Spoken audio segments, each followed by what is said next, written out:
Welcome back everyone, it's that time of year and it's time to rank all the films and movies that came out this year that I happened to see. So if there's a movie or show that you have watched that came out this year but it's not on here, it's probably because I didn't see it. Also, just to go over each of the tier levels, F is just terrible, D is bad although it may have a few redeeming qualities, C is just average, whether that be the movie was just okay, it had some good but it had some bad, but overall, if the movie was bland, this is probably where it will fit. B is good. Not too much to say. Positive traits override the negative ones. A tier. A tier is anything that I think is very good, and S tier is excellent. I know I had to clarify this because some people think that B tier is average and everything else is bad, when in reality, C's in the middle for a reason. And just because it's in the school system doesn't mean that's how I grade things. So let's start off strong with Primal Season 2. So for those of you who don't know, I'm a big fan of the show. Season 1 I think is about near perfect. Season 2, still definitely strong, but noticeably weaker, especially with the finale. It suffers from some pacing problems, which I've been told and I've seen that that's just a Tarkovsky problem, unfortunately. And so I think because of that, I'm going to have to give Primal an A tier. Just because of the serious lack of pacing issues, although the animation, the storytelling, the characters, everything else is top notch, but I think the final episode as well as the filler episode really hold this second season from being S tier. Next we got good old Black Adam. This is one that I watched not too long ago. In fact, I can't even remember, a couple days as of recording this, and so it's just kind of a completely average movie. There's not like a whole lot. I mean, it's probably better than a lot of things that come out this year, because there was at least things that I liked, but there's also things I didn't like. For starters, the kid, both as a character and an actor, were both very annoying and obnoxious. I know most kid actors, they're either hit or miss. This is definitely one of those misses. Everything else I think is fine. The action's fine. The acting from all the other people is fine. There are some okay moments in terms of character, but it's really just kind of a generic action superhero movie. And I think for that, there's nothing necessarily wrong with that. Especially I'm not really super invested in DCEU. So I think the fact that it's just kind of meh makes me feel like it sits right at home at C tier. Next we got the I Am Groot shorts. Yes, I included shorts on here. I think that's also just gonna be another C tier. It's not because it's bad by any means, it's really just, it's exactly what you expect. It's just little shorts of Groot doing little baby Groot things. And so because of that, not good, not bad, exactly what you get. So I'll put it right in behind Black Adam. Oh boy, next we got Shut In, the Daily Wire's second attempt at a movie. I have not seen the first. I actually watched this with a buddy of mine. We did not end up doing a video on it, although we planned to, because the movie was incredibly dull. Now to be fair, I think this movie is well shot in terms of being a smaller production. It's a very nice looking film, but that being said, it's very lacking in a lot of other things in terms of being invested. I don't think it helps that the movie takes place primarily in one central location, and that being a closet. And so because of that, it's hard to just feel engaged, I guess. And it's not necessarily from a lack of trying on the movie's part. There's clearly a lot of effort put in here. But yeah, I think Ben Shapiro's second attempt on a movie definitely lackluster. And so I think because it at least had, I don't know, while having decent cinematography, the whole movie was so boring. Me and my buddy were just absolutely bored out of our mind. So I think that's going to have to give it an F tier. Although it might move up, but at the very least, it's not going anywhere higher than low D tier. So Next, this one's a little different because it is neither a movie nor TV show. It's actually a comedy special by Ricky Gervais, who is my favorite comedian, Supernature. And I think the only reason why I decided to include this one on the list of all the comedy specials that came out this year that I did watch, one, I think just because Ricky Gervais is my favorite comedian of all time, and two, because this special had a very big impact on culture, and I think relating to cancel culture and all that, I guess, yeah, that culture that surrounds, especially movies and TV shows. And so I think that's why I wanted to include it on here. And with that being said, I think I'd have to give it an S tier. One thing I've always loved about Ricky Gervais is he always feels like he's doing commentary, but he just happens to make you laugh. You always leave his shows, I feel like, thinking more. At least I do. And not all comedians do that, and there's nothing wrong with that. That's not something that's a requirement for stand-up comedians, but I think the really great stand-up comedians are able to both make a prominent point while making you laugh hysterically, and I think that's really important for a stand-up special. And so that's why I think it's S tier. You know what, let's do this one. Green Eggs and Ham, Season 2.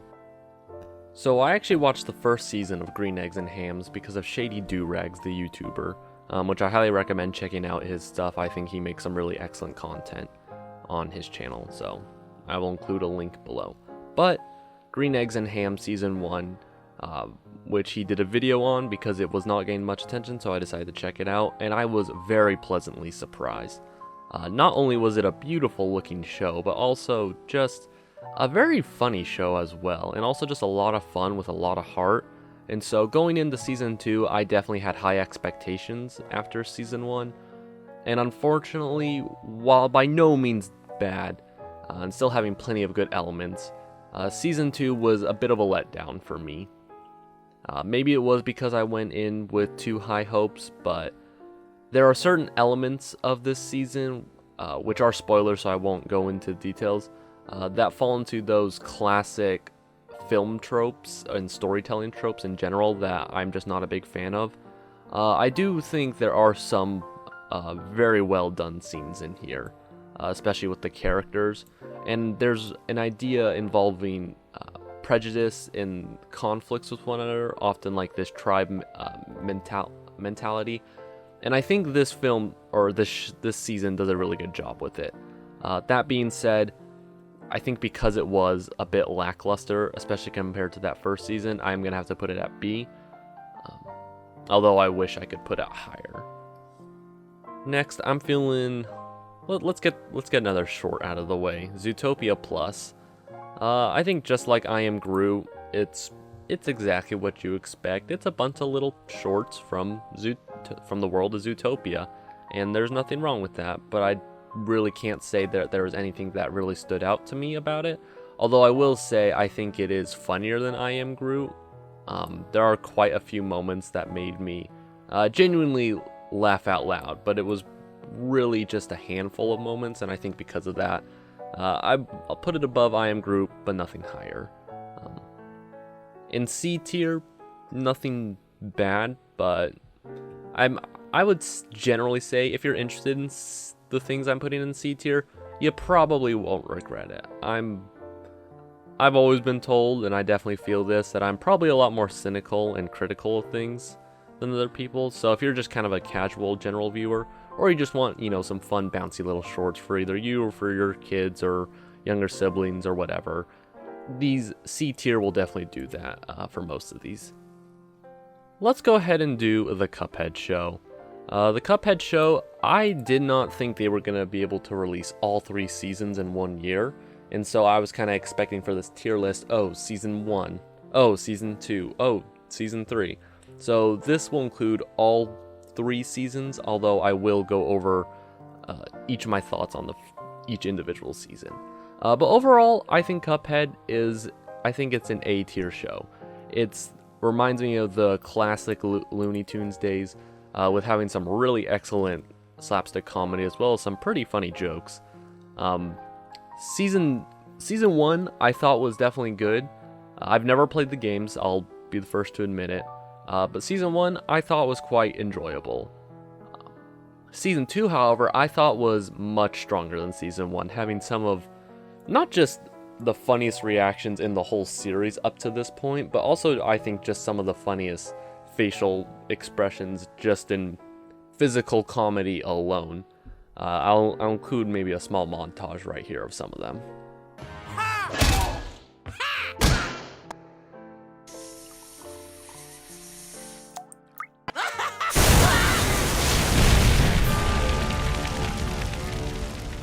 You saw nothing! Look what a beautiful day it is! Elder Kettle?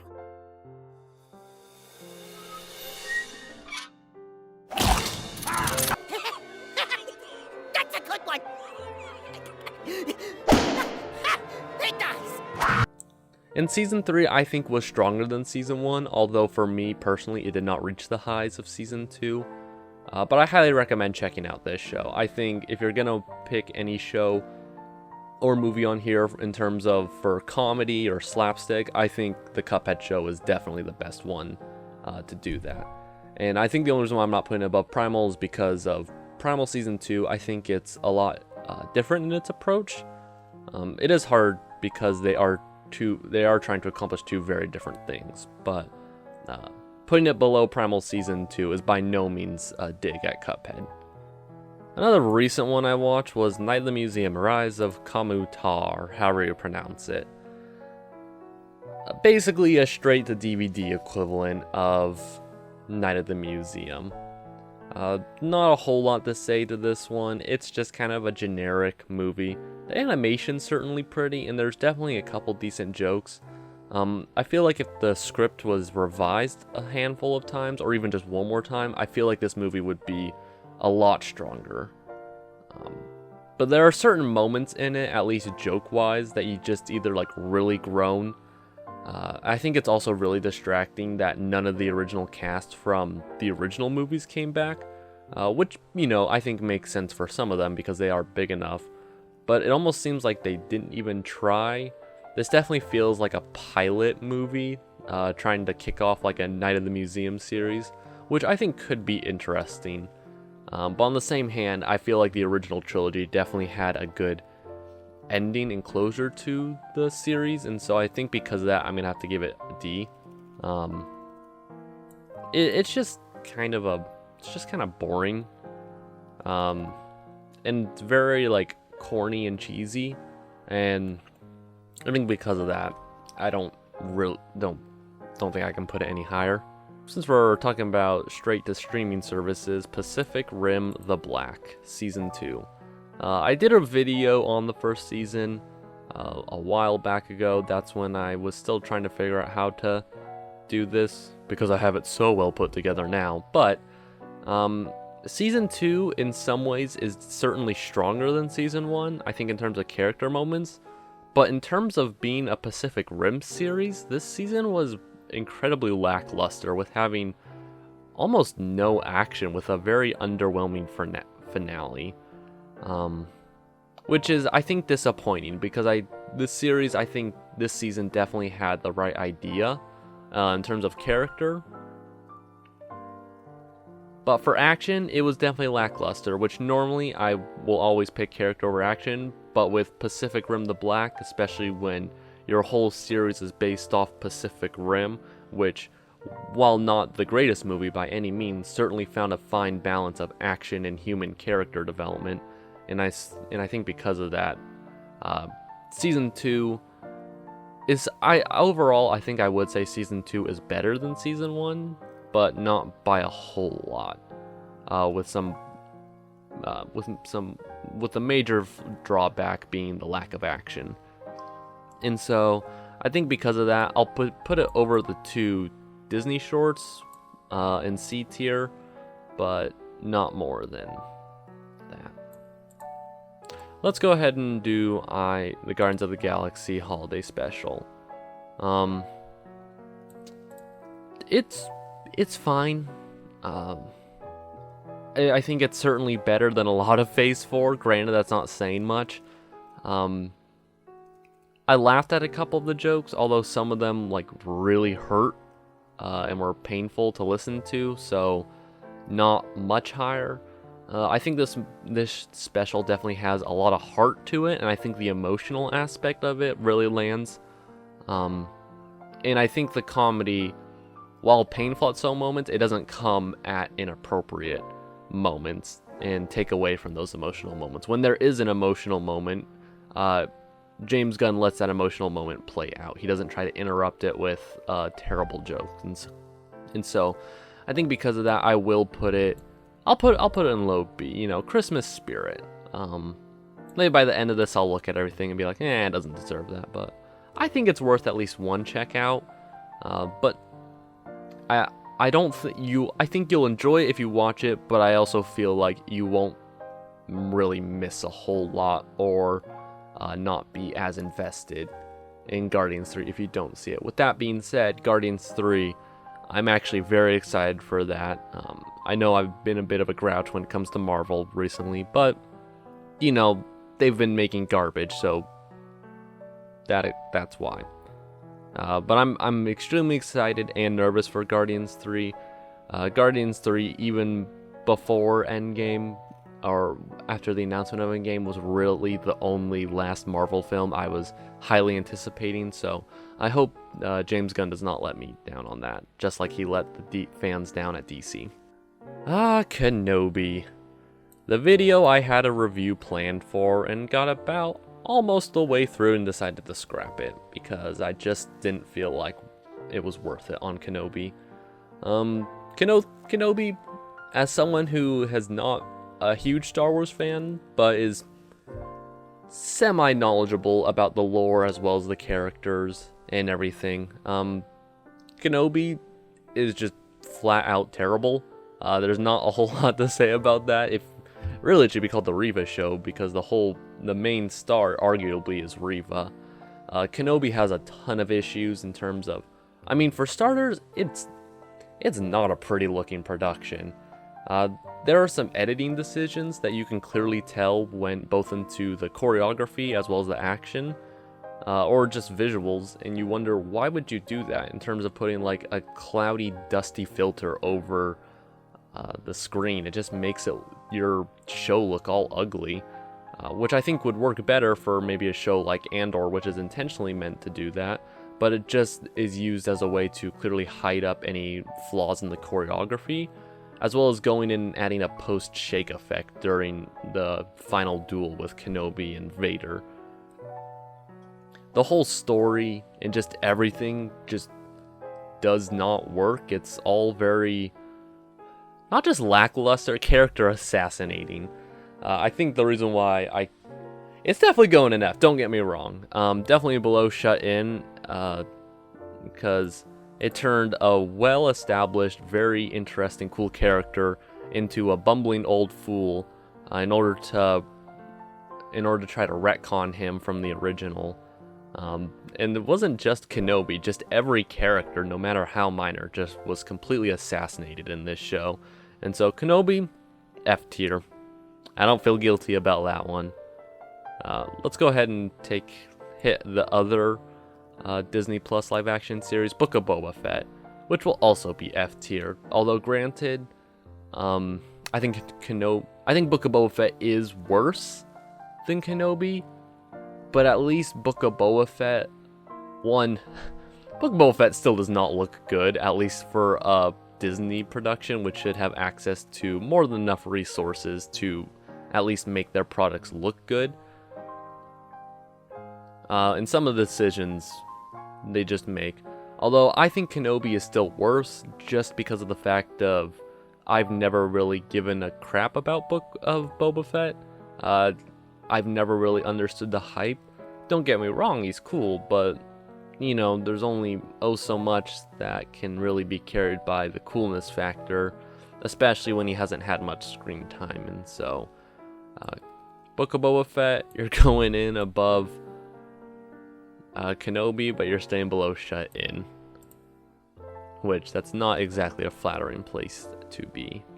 The Adam Project, a movie that I was introduced to simply through coming across one scene while scrolling through social media. Play the clip. God, it's like I traded my brains for those muscles. It's a shit deal. Cute kid. Precious. Isn't he? Don't you just want to hold him underwater till the bubbles stop? I legit decided to watch this movie just because of that clip. And, you know, it's a bit generic in some spots, but on other hands, it's definitely, I guess it depends on how you feel about Ryan Reynolds at this point. If you've either accepted or you're just annoyed with him playing the exact same character in every single movie, aka Deadpool. Actually, not even that. Deadpool's just Ryan Reynolds. He's just Ryan Reynolds. So if you're okay with Ryan Reynolds, you'll probably like this movie. If not, you probably won't. I will say though, contrast this, the Black Adam, the kid actor, is certainly much better in this one. I know he's going to play Percy Jackson in the new Disney Plus Percy Jackson series, which we'll see how well that goes. I'm kind of excited for it as someone who grew up reading the books, but I'm not exactly holding high hopes for it because Disney has not made one consistently good series on Disney Plus.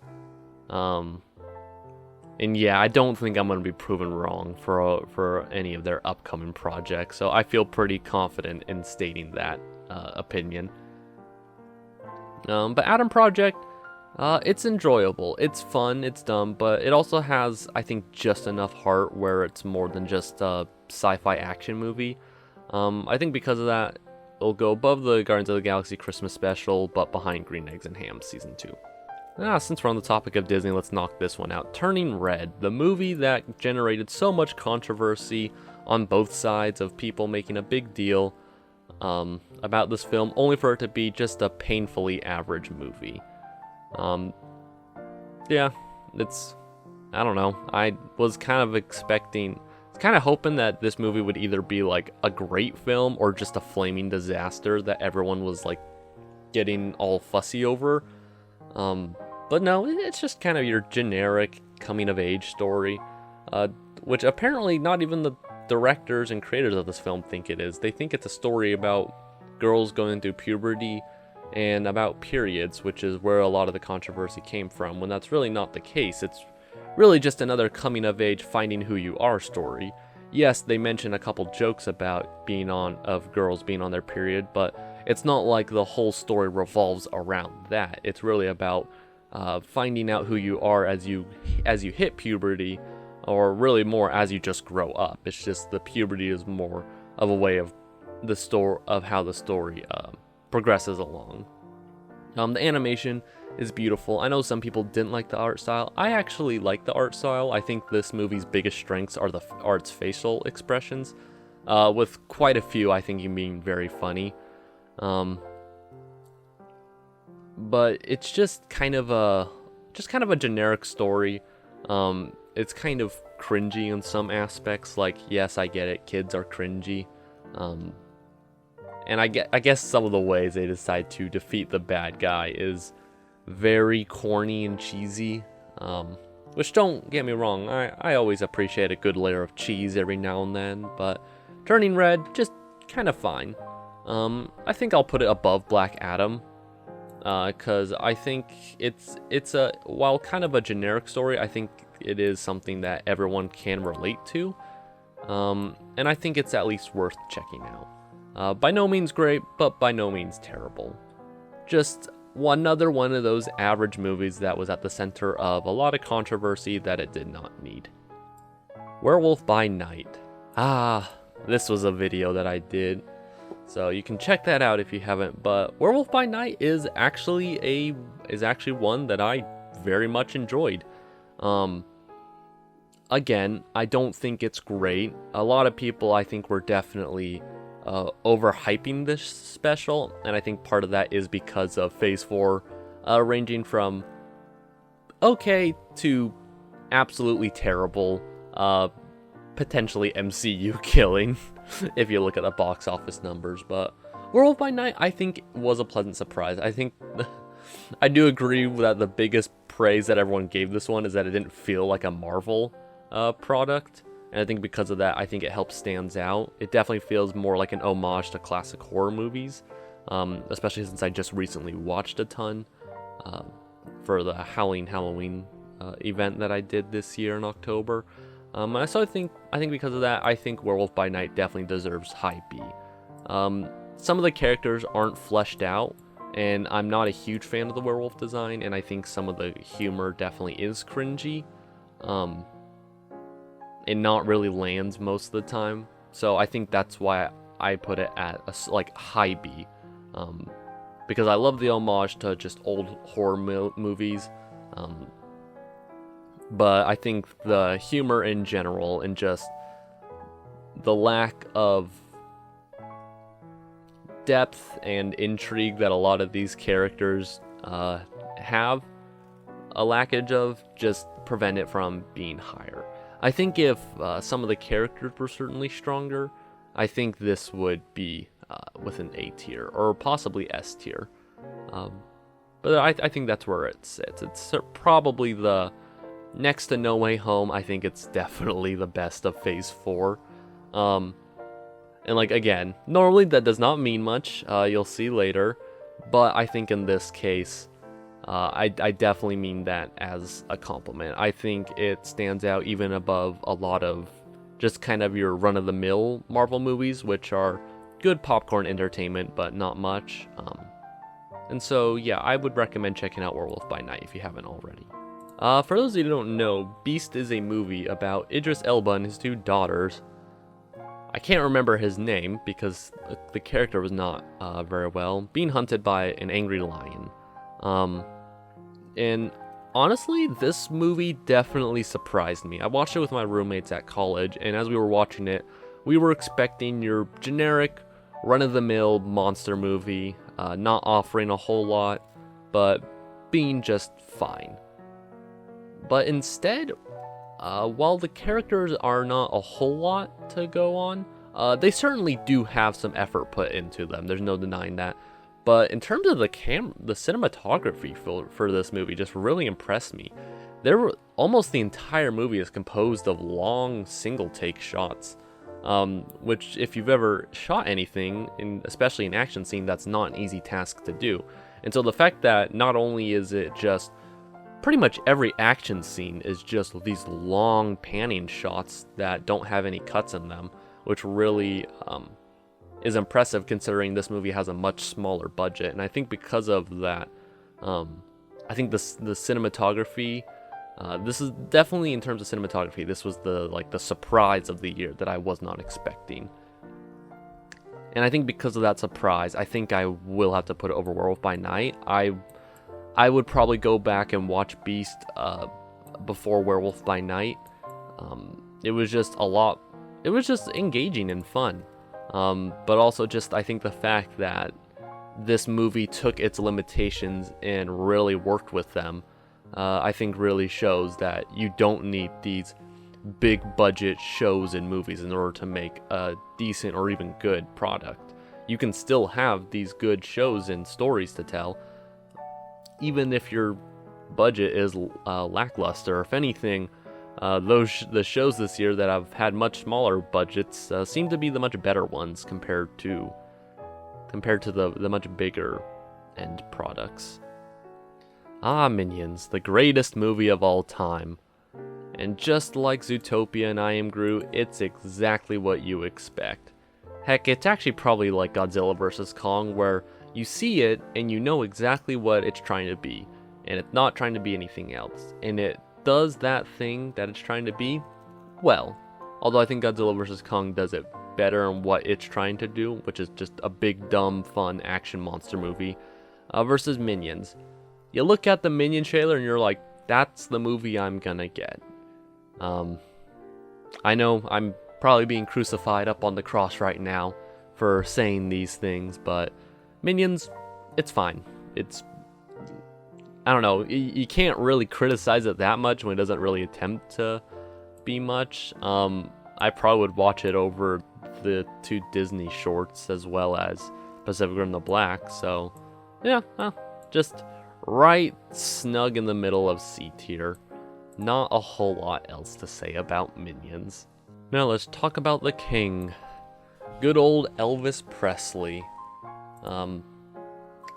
I did not really know what to expect of this movie. I feel like a lot of biopics about artists are usually either very good or just flat out terrible.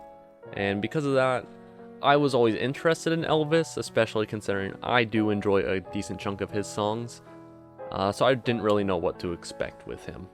But I can say I was pleasantly surprised. I think this movie makes it very clear from the intro that this is a highly stylized, exaggerated biopic of Elvis. It's not like, say, Bohemian Rhapsody, which tried to be a little more realistic or quote unquote or take itself seriously. But I think once you accept the highly stylized look of Elvis, I think that's its biggest strength. Is normally I would not want like hip hop remix rap in like a movie about like classic rock and roll, especially Elvis. But I think this film, because it's so flamboyant in a way and exaggerated, I think it works to its benefit. One thing I don't like when movies do biopics on deceased individuals is, it's gonna be a more romanticized, and they're not necessarily gonna depict the main star or person the biopic is about in a negative light, or not as negative as it should be. That's one of my biggest problems with The Greatest Showman. Although I don't think Elvis by any means does it as drastically as The Greatest Showman. And not saying that his manager did horrible things, but they also seem to downplay some of his own actions that, yes, while he was in a terrible situation, he still chose to do them. For example, cheating on his wife. I'd like to think most people consider that a big no-no. But I think Elvis, with the cinematography and just the flair of this movie, I think Austin Butler did a great job as Elvis. I was very engaged. The only drawback, this is a very long movie. It's almost 3 hours, and you really feel it by that middle half. I was watching it with my grandma, who is a big Elvis fan, and we got to the middle part of it. I'm like, okay, this movie should probably be wrapping up soon.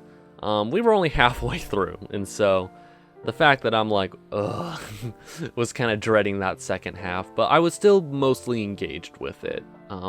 And I think its style does help with that. And so I think because of that, I think I'm going to put it in high B tier. It might move up to low A, but we'll see. I think the long runtime really holds it back, especially. House of the Dragon. I have not watched Game of Thrones, nor do I plan on doing so. So I went into this show not really knowing exactly what to expect. I was hearing really good things about it, and so I was pretty confident that it would be a good show, and I'm pleased to say that it was indeed a great show. It was very interesting seeing all these characters. I think the political play of it is also very engaging.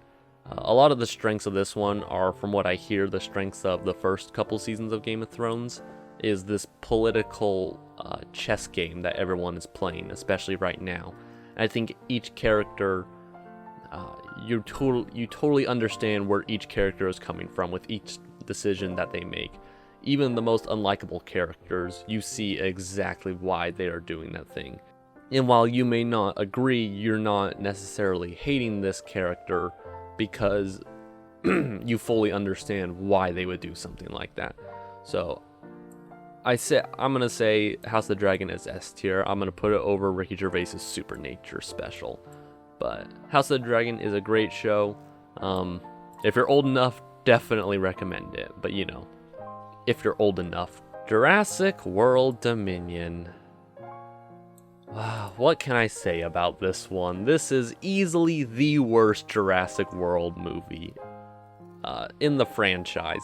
And that's really hard to say. At first, I was really torn because I still hate Fallen Kingdom and think it is a terrible movie.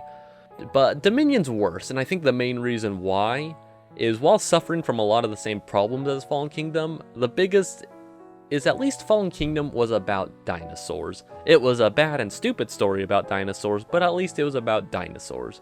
Dominion doesn't even feel like that. The dinosaurs almost feel like they almost are like, oh yeah, I guess this is a Jurassic movie. We have to put dinosaurs in it. With a lot of the action scenes being either really underwhelming and short, or just some of the worst finale that I've seen in a big budget action movie. Yeah, Dominion, I've talked about it a couple times already. I probably will go into more depth with this one day. Dominion, F tier, bottom at the list. It's I think you'll see that if a franchise or a series is a lot more personal to me and it's terrible, I tend to be harsher because I know it can be better. Which, while we're on the topic, yeah, let's talk about Marvel. Multiverse of Madness. This one was a funny one when I saw it with my friends. I did a podcast about the trailer with a lot of my fears about the movie being confirmed on what I thought was going to happen. Although not even I could have predicted just how utterly broken and bonkers this movie would be. When I saw it with my friends, I came out, I'm like, that was a terrible movie. They had so many problems with the script, and that's not even beginning with it. And it was funny watching some of my friends because they came out and they're like, it wasn't that bad, right? Like, it was okay, right? And I chose not to say anything because I didn't want to be that one negative guy in the friend group after seeing a movie, being like, "Oh, that was terrible." Blah, blah, blah. Not saying I'm afraid of it. I have done it, but I decided not to, just to kind of see what everyone else's opinions and thoughts were on it. And so it was funny because within 10 minutes of not saying anything, they were able to convince themselves just how bad Multiverse of Madness was. That being said, we talked about it frequently at college with just how mind blown we were with it. This movie is so just mind-boggling in the writing that it's for me, I think it's so bad it's good, which for a Marvel movie you don't want to hear. But I definitely would prefer to watch Multiverse of Madness over a lot of the other F tiers. Heck, I'd even would prefer to watch it over the Night of the Museum movie. And I think it does have some unique camera angles. I think a lot of people were really hyping up the fact that Sam Raimi was a director in order to really cover for the serious problems that the script had. And so they just kind of they're like, wow, like, hey, at least visually it didn't look like a Marvel movie. Yeah, but it was in line with the rest of Phase 4. So Multiverse of Madness, I'm putting in D tier just for the fact that it's so bad that I find it enjoyable with just the many decisions that they made, that even one of these decisions would make you think, why would you do that? So yeah, Multiverse of Madness, so bad it's good. The Sharknado of the Marvel Cinematic Universe, if you will. Speaking of in line with Phase 4, SheHulk. I think my friend had the perfect reaction to this show after watching it. He said, I liked SheHulk, but it's because it's totally in line with the rest of Phase 4. I look at that show and say, yes, that came out in Phase 4. And I think that is the perfect description of it. In many ways, it's everything wrong with Phase 4. That being said, it also just utterly fails in so many categories. It was painful to watch, I'm not gonna lie. Especially that final episode. At the very least, if this show was funny, it would be a little more forgivable. But when you're a comedy and both trying to take certain aspects seriously, as seriously as you can take a show that has Redditors as its main villain, you know exactly what the people making this show, their problems and their struggles of not being able to go on dates and all that fun stuff that 40-year-old single women have. And because of that, this definitely felt more like a fan fiction than an actual show. So make no mistake, She-Hulk is probably the worst thing on this list. I think the only thing that can be said good about this is probably the only thing that can really be said about pretty much every Marvel project, and that is the acting was good. You feel bad because it feels like these actors are trying to work with a script that even they know is horrendous. But so you can't blame them too much, at least in terms of their performances. Some of their responses to any form of criticism, even if it is a valid criticism, obviously there's going to be trolls and all those types of people, but even just valid criticism is instantly dismissed as some form of bigotry, and so which is sad that we can just come to expect that from mainstream media as well as the people that make these. And so yeah, She-Hulk F tier. It ain't going anywhere else. Okay, so here's a weird one. Sonic 2. Sonic 2 was a movie that I was actually highly anticipating, which is weird to say, but the first one, by no means a masterpiece or anything, but the first one somehow surprised me. I just was not expecting a movie like the first Sonic, which, you know, is basically every generic animated kids movie, but for some reason, just I think seeing it with the character Sonic, and I'm not even a big Sonic guy, seeing him, and I think the heart he had with him and James Marsden as well as Jim Carrey, I think was like just a very pleasant surprise for me. Probably the biggest surprise of 2020. So going into this one, seeing that Knuckles and Tails and a more traditional Robotnik was going to be in it, I was actually really excited for this one. But in a weird way, I maybe went into this movie with too high expectations. Yeah, I went into Sonic 2 with too high of expectations. But it didn't quite deliver for me. I still definitely found it enjoyable, and even I got a lot of the Sonic references, and I'm glad that Sonic fans were pleased with this. Now that's a fan base that if any of them catch me watching saying this, will eat me alive. But yeah, Sonic 2 still definitely enjoyable, but a bit lackluster for me. And the first one wasn't even extremely strong in terms of its narrative or characters, but it felt stronger than this one. This one felt like it was a lot more preoccupied on the visual and spectacle of being a Sonic film and getting all the references in. But that's kind of it. I will say one of the standouts was Idris Elba as Knuckles, which is a weird thing to say because Paramount announced a Knuckles show, which I'm sick and tired of every character getting their own spin-off series. Like for who cares about House of Agatha or whatever the flip it's called. And so Sonic 2, I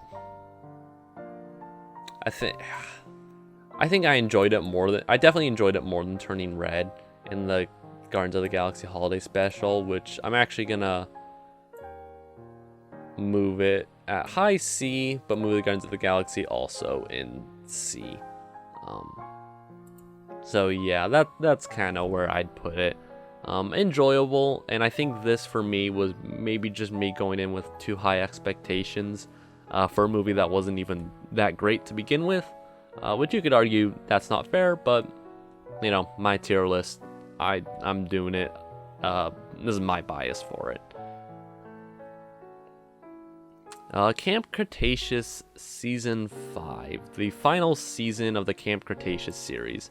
I've done a couple videos on different seasons. Season 4 was absolutely terrible, but Season 5, I felt like a lot of people were really quick to praise it, especially after the problems with Season 5.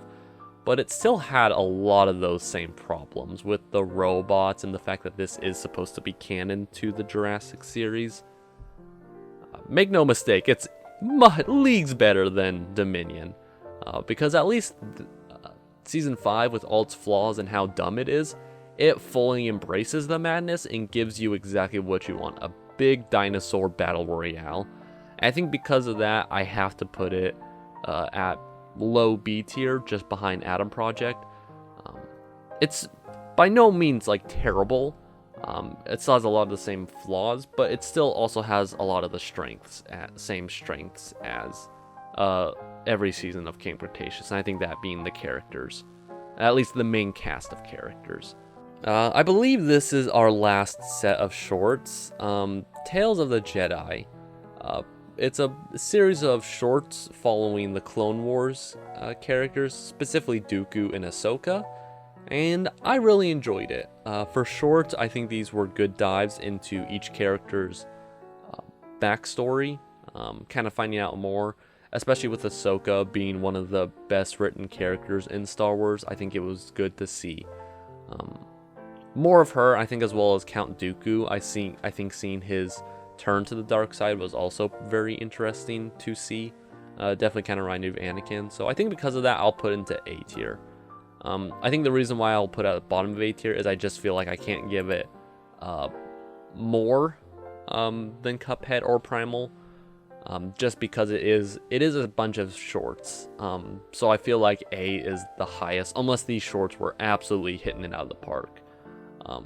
Which I think these shorts are very good. It's really hard to find any serious problems with these shorts, or at least anything that I would have a problem with it would be nitpicking. But I think because it is a series of shorts, with each short being about 10 to 15 minutes, I don't think I can just put it higher than an actual series or movie in terms of A tier. The Batman. The first... So DC's had a rough year this year, to say the least, so not a lot of people were very excited for The Batman, myself included. It was in my most anticipated movies of 2022, and I was very pleased with it. I rewatched it recently. I broke it up into 2 viewing sessions because the almost 3-hour runtime, when I saw it the first time in theaters, was definitely brutal. And I think when we got to that climax and the finale of it, I definitely felt it was like, okay, we can wrap this up now, just let's go. And but overall, I think The Batman is really good. I know a lot of people, myself included, have mentioned how Batman is almost too brooding, but upon a second viewing, that's kind of the goal of the movie. The idea is that by the end of it, he's changed. He doesn't just see Batman as a symbol of vengeance. He sees Batman can be more than that. Which I think in an era where everything is very negative, obviously I don't always help with that, but I think seeing a movie that is as dark and gothic as The Batman, I think seeing it put out that kind of message, I think is a good thing. I've really liked Matt Reeves as a director and as a writer. I think he does a really good job of having mostly serious movies, but he's never afraid to inject a little comedy into scenes, and it doesn't feel out of place. His trilogy of The Planet of the Apes, they're probably among some of my favorite movies, and so I think because of that, I think I'll give The Batman an S tier. It also doesn't help that the theme is also by Michael Giacchino, is also brilliant. I know a lot of people have kind of not turned against The Batman, but have seemed to sour a bit more on it, and so I think that. But I think for me, a second viewing definitely helped it. If I just watched it the first time, it probably would be an A tier, probably below Primal. But I think that second viewing definitely helped, especially when you break it up into 2 viewings. Chip 'n Dale Rescue Rangers. This is a movie that, on one hand, you can tell there was effort put into, but on the same hand, it feels like all the jokes it makes about reboots and spin-offs and cinematic universe of the Hollywood industry have already been made by everyone, and this movie feels kind of late to it, and it also feels kind of cynical about it, considering it's doing the exact same thing. And I like I think this movie is definitely, this one's a tricky one, because on one hand, I both really like some of the things it did in terms of like calling out, but on the exact same hand, it's the exact same thing that I just hate so much in Hollywood, which is the endless reuse of creative properties and not doing anything new or original, and not really doing it in a smart way. I think this is what I've come to the conclusion. I watched it a second time. Originally I was maybe thinking about doing a review on this one. It never actually happened. But Chip 'n Dale Rescue Rangers, I think this movie thinks it's a lot smarter and funnier than it actually is, and I think it thinks that because it's making fun of these tropes in Hollywood that it can get away with them. Similar to SheHulk, where they openly acknowledge just how messy the show is. Just because you acknowledge something exists doesn't mean that makes it the opposite. Like SheHulk, just because you acknowledge your show isn't funny, that doesn't make it funny. It just makes it obvious that you knew what the problems were, but you chose not to do anything about it. That being said, I probably would rather watch this over Night of the Museum. Night of the Museum just kind of really generic kids movie. And so, Chip 'n Dale, D tier. Yeah. Also, yeah, the animation style for Chip 'n Dale, it doesn't work when they say, oh, you got the CGI treatment, when both characters are CGI, just one is cel-shaded. And so, Chip 'n Dale Rescue Rangers, a cynical take on something that a lot of people have already kind of brought up about Hollywood. Reacher. Now this has been one that I was very looking forward to talking about. Reacher is, I decided to check it out after seeing the Critical Drinkers review on it, and him praising it, and so I'm like, okay, I'll check it out. I generally trust his opinions and his thoughts on movies, not always, but I felt like Reacher, I would agree, and I am glad to say that Reacher was honestly one of the contenders this year for top favorite piece of filmmaking this year for me. This show is easy S tier, one of the easiest. I was fully engaged through all of it. All the characters are really interesting and likable, with their different backstories. The mystery aspect of it is really well done. The action's awesome. I've never read the books, but I think Alan Rickman just really nailed it out of the park as Jack Reacher. I highly recommend checking out Reacher. It's on Amazon Prime, which normally I'd say if you have it, but let's face it, most people have Amazon Prime just for the delivery. But Reacher is a great show. It's darn near perfect. Any problems or issues I have with it are nitpick, and I mean really nitpicking it. And so it's gonna be S tier for me. The School of Good and Evil. I have not read the books, but my roommates were watching it at college, and so I decided to join them. And I will say, this movie to me is basically the Netflix equivalent of Disney's Descendants, where it's so bad, but it's so entertaining at the same time, especially with a group of friends. So it's going in D tier right along Multiverse of I think I'll put it above Multiverse of Madness. This is not a good movie, but I was thoroughly entertained, and at least watching it with a group of people, like friends, It was a lot. It was just so much fun making fun of this movie. Yeah, it's D tier. It looks pretty. Like, this film is not a film I am malicious towards, nor have like any at least like bad forms of negativity towards it, I should say. This film's not good. There's a lot of plot holes, and just some of the decisions are like, yep, this is a movie made for teens and young adults, but it's highly enjoyable, especially when you get a group of friends together. So I honestly, out of all the D and F tiers, I'd say that's probably the one to check out with people, because you'll probably be thoroughly entertained while watching it. Stranger Things Season 4. For those who don't know, Season 3 was kind of garbage, and I think Season 4 was a huge improvement. It's definitely the closest to Season 1 in terms of quality. Season 2 I thought was fine, but had some major issues, especially following up on Season 1. And Season 4 definitely has a lot of the same problems as previous seasons.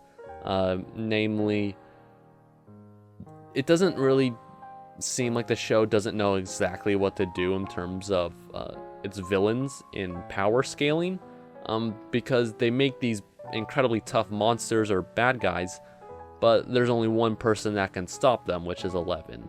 And so because of that, it's very repetitive, and 11 has to beat this thing, 11 has to beat that thing, and so on and so forth. Except this time she loses her powers, which is carried over from Season 3, which isn't a huge spoiler. Unless you haven't watched the show, which if that's the case, you probably don't care. But Season 4 was very good. I think this definitely has some of my favorite moments of this series. So I think this film deserves A tier. I think it deserves to be above Tales of the Jedi. But honestly, I put Cuphead over it. But Season 4 is definitely better. I believe Season 5 is the last season, so we'll see how they land. One thing I thought was kind of pretentious, and you could smell the bullshittery from the statement, is the Duffer Brothers saying that this was always planned, Season 4, which is not true, because Stranger Things was always planned to be a one-time thing, but became too popular for its own good. So it'll be interesting to see if Season 5 can stick the landing. If Season 5 is as good as Season 4, or the same quality, I think it'd be a good way to end the series. Hopefully it's better on the same scale as Season 1, or better, but we'll see. It could easily fall into the same quality as Season 3. My Hero Academia Season 6 Part 1.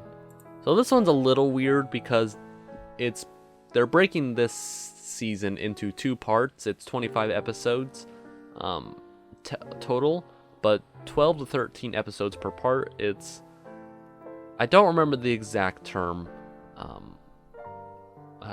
in Japanese of what they call it, but it's essentially part 1 and part 2 of each season. And so because of that, we'll be seeing, I'm judging it on this first part alone, because that's what's pretty much has come out. But Season 6 of My Hero Academia was definitely very solid. Season 5 was a bit lackluster in some parts, but Season 6 definitely picked up on a lot of issues that I've always had with not just My Hero Academia, but anime in general. It feels like a lot of notes or issues people have had with anime or just My Hero Academia, they seem to address. For starters, there's no filler or filler episode at the beginning to get you reintroduced to all the characters. It dives right into the main plot of the story, and it's very enjoyable. I really enjoy all these characters and find it very enjoyable to watch. It's also very entertaining. in terms of the animation, and seeing some old characters come back who have not been seen in a while. I really enjoyed season 6. I think the fact that it just dove right in. Season 5 was definitely the build-up, whereas season 6 was the payoff, or at least this first part was. And so, I think I'll put it above Stranger Things, but still below Cuphead. Cuphead is just the undisputed king of bad guys. DreamWorks' first movie of the year, I believe. I'm pretty sure they only released 2, unless there's one that I forgot about. Maybe it was a Boss Baby movie or something, I don't know.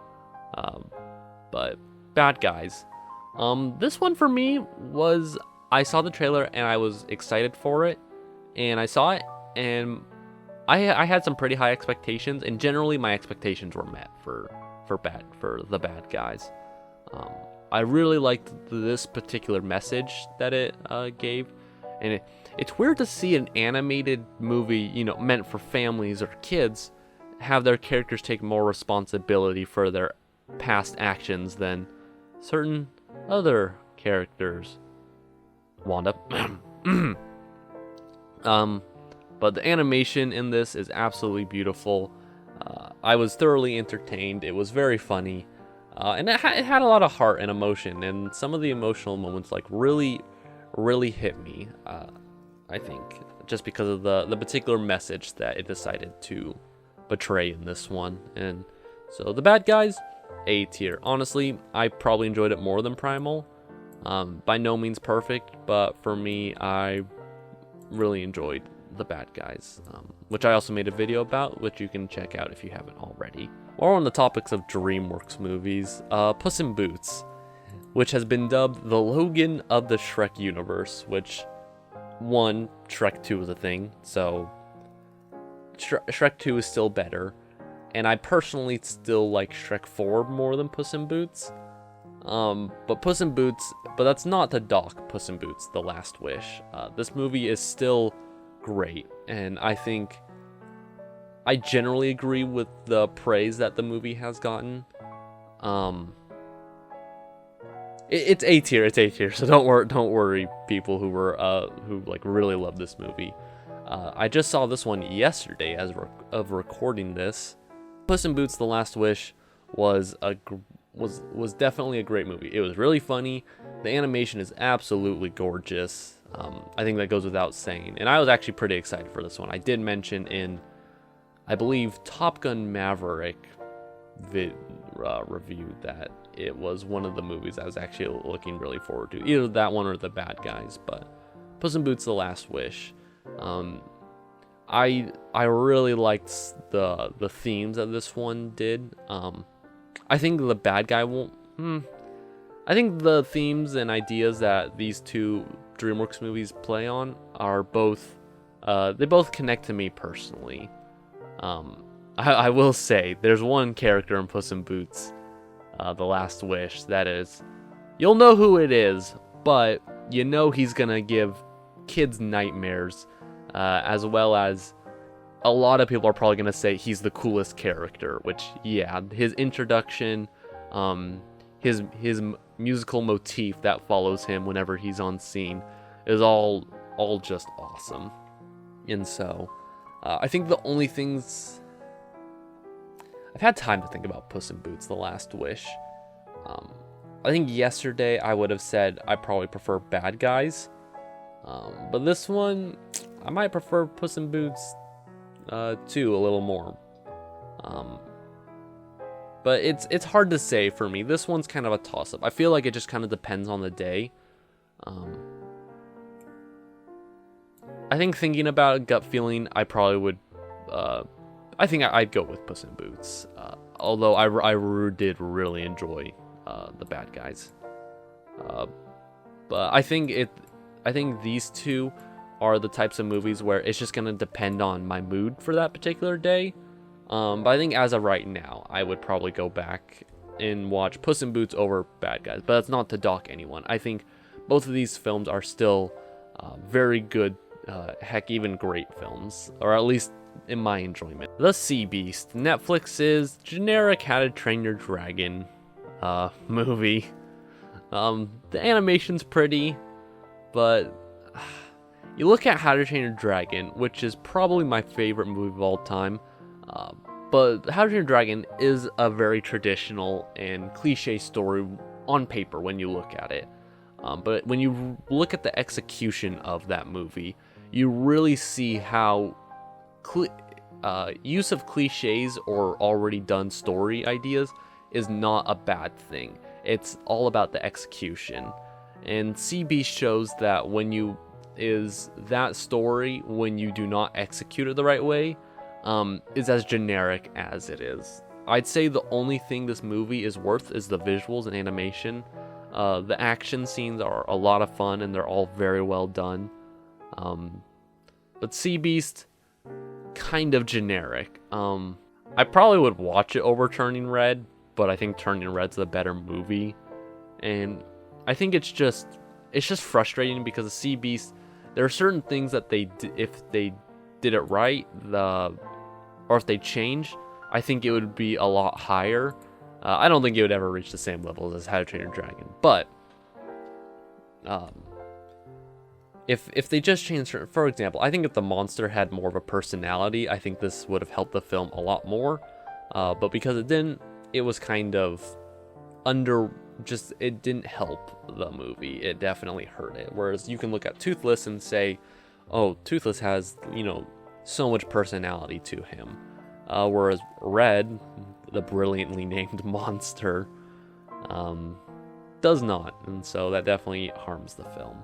But it's still, looking back, I think Sea Beast is the better movie over Turning Red, because at least the relation between Jacob and Captain Crow, I think it is better than any relationship that Turning Red has. So Puss in Boots: The Last Wish was a sequel to a movie about not quite 10 years ago, somewhere around there, but about 10 years too late. But it showed that even if a sequel is coming much after its predecessor, it can still work. Avatar: Way of the Water, it's debatable if it did that, because I really don't like the first one. I mentioned that in my video, which you can also check out. I mean, this whole tier list is going to be me plugging previous videos, if you want to check them out. But Avatar: Way of the Water, I still kind of stand by my statement on it. It's by no means good. Visually, it's amazing. And like, the cinematography is all very well done. But the dialogue has definitely gotten worse in my head. I already thought it was bad, but it was really bad.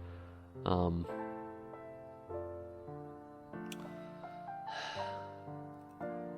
the over 3 hour long time did not help. This movie could have easily had an hour shaved off of it. And I think because of the writing is just bare bones, and clearly this movie's about spectacle. And like you had over 13 years, and this was the story you decided to tell. And so, Avatar: Way of the Water, it's actually going to be below Minions, but above Pacific Rim: The Black. Because I would rather watch it than those. And it definitely has good elements in there, but its story and characters are both just too generic and knuckle dragging, in terms of just moving at a snail's pace in order for me to put it any higher. So we're down to our final three, which is Prehistoric Planet, which that's an easy S tier for me, just for what it did. For those that you don't know, I am a huge animal and dinosaur nerd. I love them both. It's what I want to go into career-wise and stuff, which maybe I'll bring some of that stuff to the channel. I don't know. We'll see if you guys are interested. But in the future, there might be like a little surprise coming along. But I grew up watching the Walking with Dinosaurs series. If you don't know, it's a BBC documentary series that came out in the late 1990s, following the success of Jurassic Park. adapting a lot of the same filming techniques that they did, which is using both practical effects as well as CGI in order to really make these animals come to life. And they really showed these animals as dinosaurs as animals, which unfortunately you see too many times where dinosaurs are always just roaring and fighting, and they're frankly just monsters. I mean, that's always how the Jurassic World franchise has pretty much shown them. And so seeing Prehistoric Planet do this, but with all the new knowledge that we have with updated CGI and special effects, it really stands out. I did multiple videos on this series. I did a video per episode that came out as it came along, and it is a great series. I already definitely liked it when I first watched it, but I think I've come around to it more. I think just what it does, and I hope that a lot of more documentaries involving prehistoric life follow this same aspect. It looks like Netflix might be doing the same thing with an upcoming documentary coming in 2023, but we'll see with that one. Unfortunately, they used the Jurassic Park T-Rex roar sound effect, but Prehistoric Planet is an excellent documentary with some excellent music and special effects. It almost redeems Jon Favreau in my eyes from the Lion King remake. Almost. You still gotta make up for that sin, John. One more great thing, and I'll forgive you for that one. Our final two: Thor: Love and Thunder, a film that is getting its own special in-depth review. A film that has probably killed the MCU for a lot of people, which is very impressive, because after a slew of sludge and underwhelming to just bad films, the fact that this was the one that was the final nail in the coffin for a lot of people, I think really speaks volume about its quality. And so, yeah, that one it's going in front of She-Hulk. I don't want to spoil too much for that one, because that one is getting its own really in-depth major review, which will be out next year. This will be the last video of 2022. And so with that being said, come down to the final movie, Top Gun Maverick, the highest grossing movie of all time. The highest grossing movie of 2022. This movie received a lot of praise from audiences and critics, and I just gotta say, I agree. Top Gun Maverick was a breath of fresh air. In many years, over the past couple of years, a lot of movies, even the really good ones, have just seemed... They seem to lack that special thing that makes a movie a movie. It's a weird thing to say, but to coming out of Top Gun Maverick the first time, watching it, I come out and say, and a lot of people have been saying it about Top Gun Maverick, that was a real movie. That wasn't just a generic action movie. That wasn't just, another addition to a bloated cinematic universe. That wasn't just another this or that. It wasn't just another product or generic film from Hollywood. Top Gun Maverick was something special. I think both culturally, the time it came out really benefited it. I think if this movie came out in a year when we were having more consistent, not as terrible movies as we are having now, I definitely agree with the statement that Tarantino made about the overall lack of quality of films in this year. But Top Gun Maverick, that one's something special. I rewatched it with my family a couple days ago. And for me, for this year, for top rule of the tier list, it was always going to come down to Top Gun Maverick and Reacher. Both of these I thought were near perfect shows, but And I think I came to this conclusion after watching Top Gun Maverick. But I love both. I think both are great. Both are near perfect. But there's always still been consistently great shows that come out. Heck, even last year we had Arcane and Invincible, which I think are both S-tier shows. Movies, I can't really think of much. Even probably the best movie from last year for me was No Way Home, which has definitely gone down. But I think Top Gun Maverick, it's something special. It's something you don't see in movie theaters anymore. It's a movie that really, and this is going to sound kind of cheesy, but it feels like it really is a movie that filmmaking was made for. Not these green screen, churn them out movies like a lot of Phase 4 Marvel movies, or heck, even most Marvel movies are. Some do it better than others, but Top Gun Maverick, they went out and actually did all this stuff. It really shows their dedication and appreciation to the craft of filmmaking. Even Tom Cruise, just a couple days, he released a video thanking everyone for making Top Gun Maverick such a success. He didn't have to do it, and in a era where we have actors and directors and writers and newscasters and any other person in a powerful position in media is constantly bullying, harassing, and just acting vile to anyone who has any kind of disagreement with them, or if you don't love their show or movie as much as they want you to, then you are the bad guy. Seeing that, it really shows that Top Gun Maverick was something that you don't see anymore.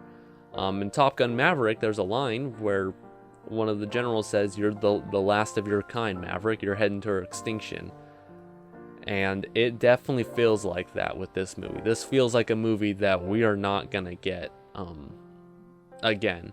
I mean, I'm pretty excited for Mission Impossible Rogue Nation Part 1, because it's the same team that made this, which is the same team that made the previous Mission Impossible movies. But Top Gun Maverick it was the right film that came out when it needed to. And I think because of that, this film deserves its the top of the S tier spot for 2022. And with that completes the tier list. So it's been a rough year, both in terms of mainstream releases, namely Disney. They have not been doing too hot of a job this year, but maybe next. I almost got through that. But in seriousness, I think when doing these tier lists, I think it's easy to reflect back and think of, wow, this year was full of absolutely terrible films or shows. But I think it also puts in perspective with a tier list of not everything was absolutely terrible. There were good things this year. In the case of Top Gun Maverick and a lot of the S tier, not only were they great, but they were easily some of the best that we've seen from this industry. And I don't think it can be understated for Top Gun Maverick, which sounds weird that I am saying this, but just how important of a film it is, which you would not think that, considering it's a movie sequel to a movie that came out, I don't know, like over 15 years ago. It had every chance to be the flaming disaster that every other one of these secret reboot sequel movies is, but it is not. And I think because of that, I really stand by that Top Gun Maverick is not only the best film of 2022, but also one of my personal favorites of all time, cracking into the top 10 favorite films of all time. And with that being said, I want to thank all of you for 2022. It's been a really good year in terms of growth for the channel. Thank you all for the support and that you guys show. One thing I've kind of seen here and there is people asking how they can support me. Best way you can do that, just comment and share with people, and just keep motivating me, just being the excellent people that you are in terms of doing this. So I just want to thank you all again, and I hope you all have a Merry Christmas, Happy New Year's, Happy Holidays. Whenever this is released, it'll be released before this year ends, but I want to thank you all. I hope you all have a great day. Stay safe out there. Bye bye.